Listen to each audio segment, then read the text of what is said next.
Veneer. Chapter 36. Dario. I have been feeling anxious the last couple of hours.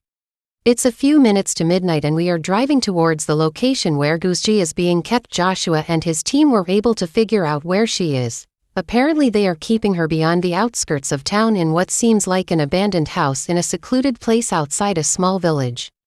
I am hopeful that this is the beginning of the end of this terrible ordeal. Everyone in the car is silent. I am texting Gianna and updating her about how things are moving. In Zara's eyes, I am having meetings with my business partners and trying to organize the money needed.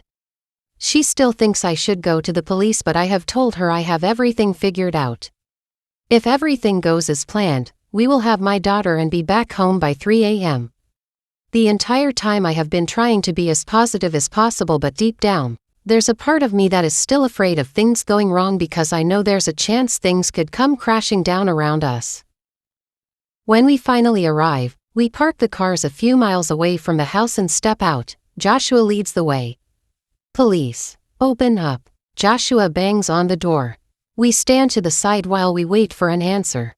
Let's surround the house. There could be another opening on the side. I will break down this door if we get no response. I must have drunk way too much in the midst of telling Guzji my story that I ended up falling asleep on the bed across from hers only to be awoken by a loud knock on the door. Police open up. They bang even louder. I thought Thelma was out there keeping watch. How did they find us? I quickly rise to my feet and grab a knife and quickly untie Guzji. Don't you dare make a sound, I warn.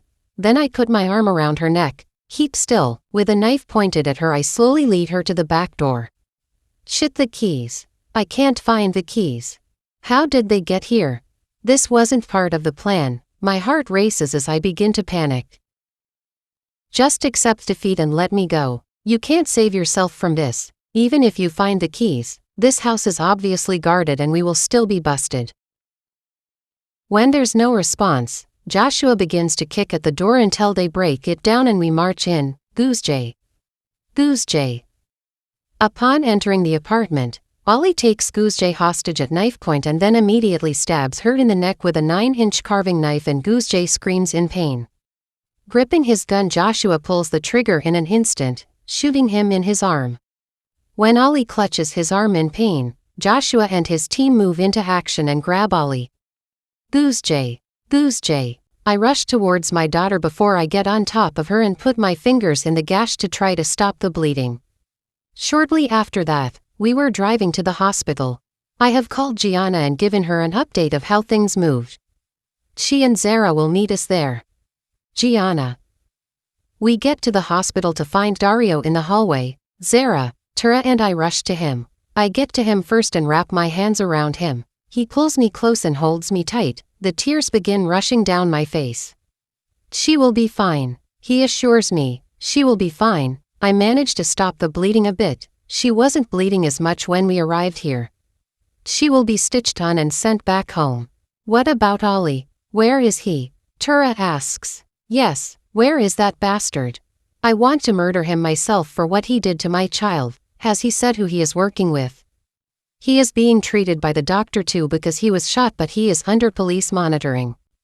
They will question him soon. For the next 1 hour, I pray silently for my daughter's safety, and when the doctor finally walks out, we all rush to him. How is she? How is my daughter doing?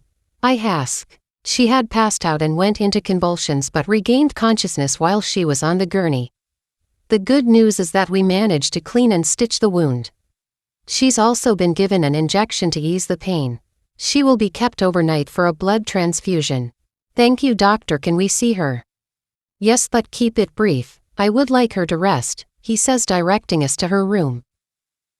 When we walk in, I instantly notice the 1/2-inch stab wound on the right side of her neck that's stitched up. My baby. Oh, my baby. Thank you, Jesus. Thank you, I say, getting down on my knees and lifting my hands up as a way of showing gratitude to God. Thank God you are fine, Tura says, wiping her face with the palm of her hand. I was so worried about you. I thought I would die, especially when he hit me with that plank to send you guys that video.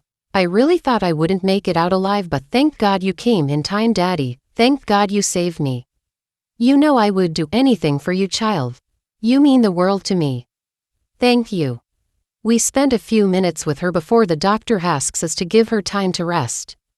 When everyone leaves, I decide to stay behind. I am not leaving her side this time around. Whoever wants to come and harm my daughter will have to come through me. The August girl Ella B.